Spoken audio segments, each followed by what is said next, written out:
Hi, this is John Ryan, and joining me is William Kennedy from Texas A&M and Moshe Mukori from Concordia College. Concordia College.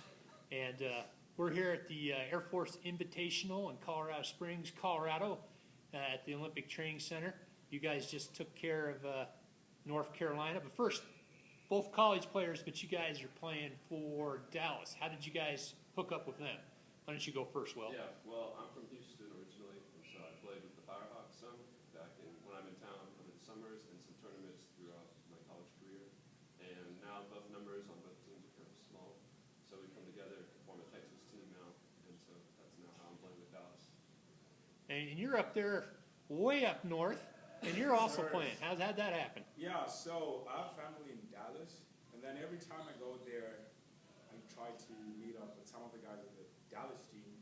Roger, Brazilian guy, sometimes I visited him a few times when I was in Dallas, and then when they have practicing around, I usually just show up. So I feel like I have that relationship with Dallas every time I'm in Texas. I'm just going to go and practice with them.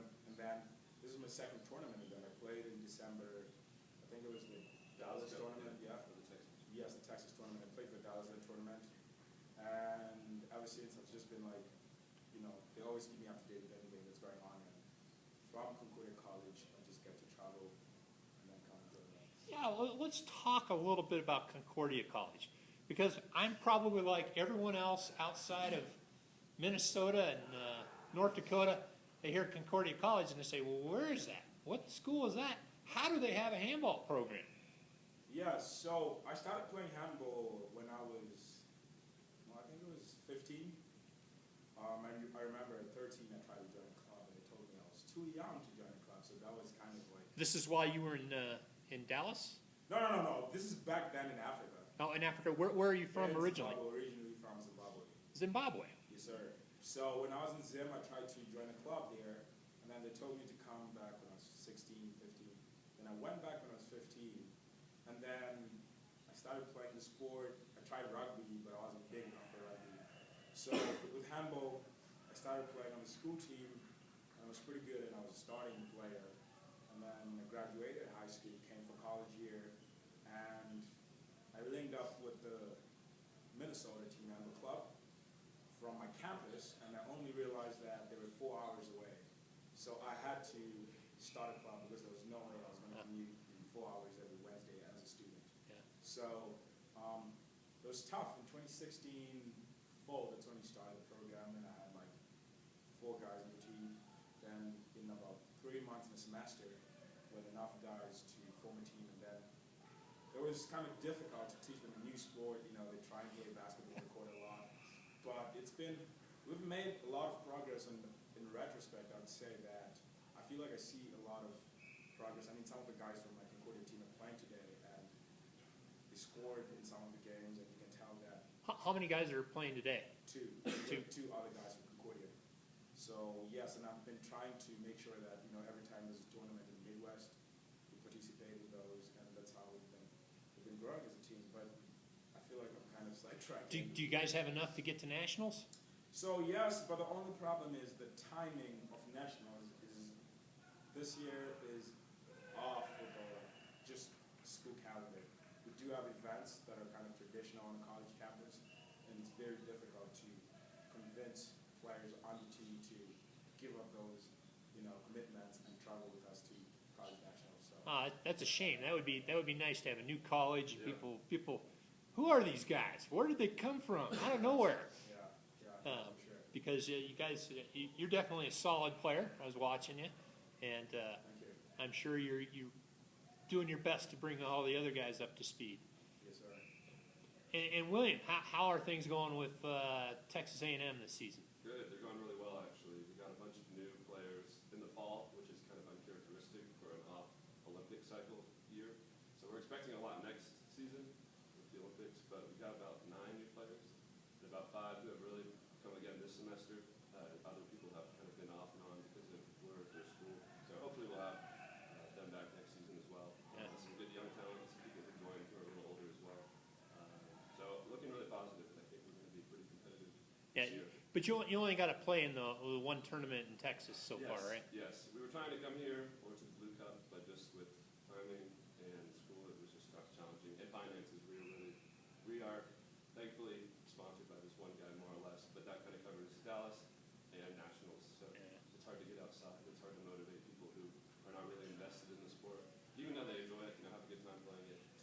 It's one thing to drive to Dallas or Houston. Right.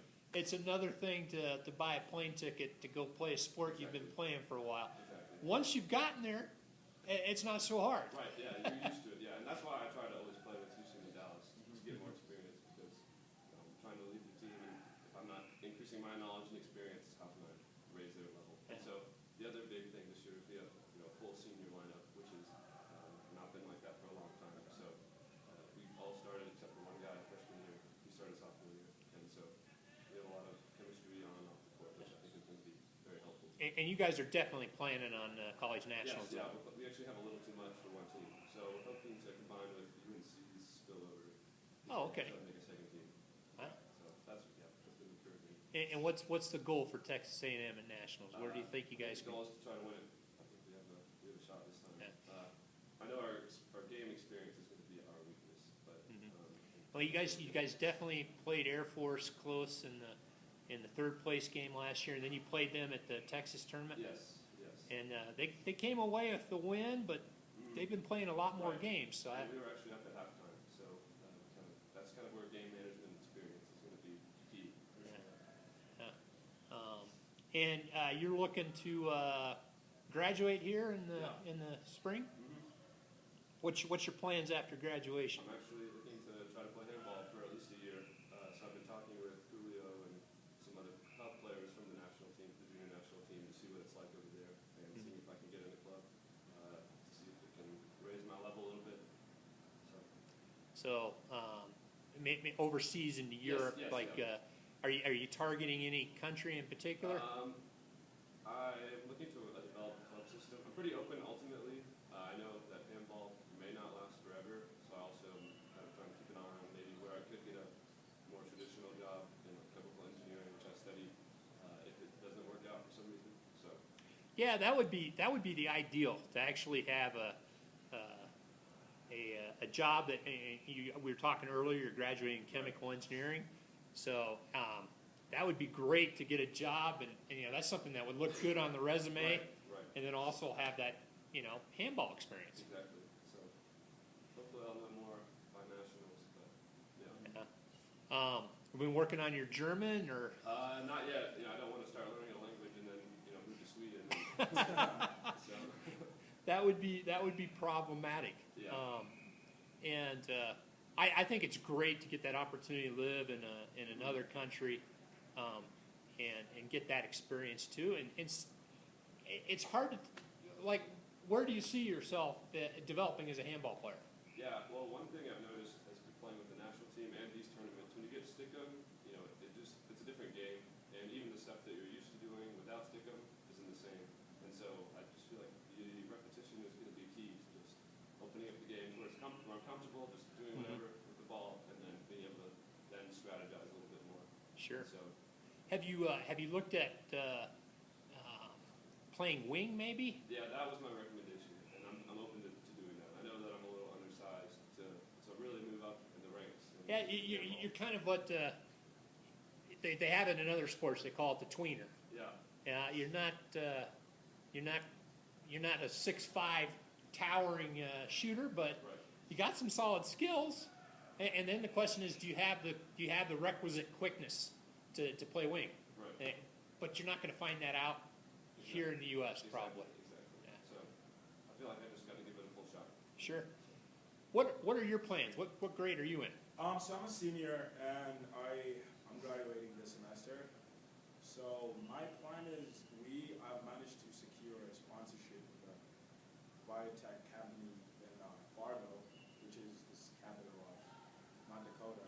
So I'm planning on growing the club. We already have a women's team going, and within the next 14, 15 months, I'm going to be doing my master's in accounting at NDSU, North Dakota State University. So I'm trying to make it a 3-college team. It's going to be a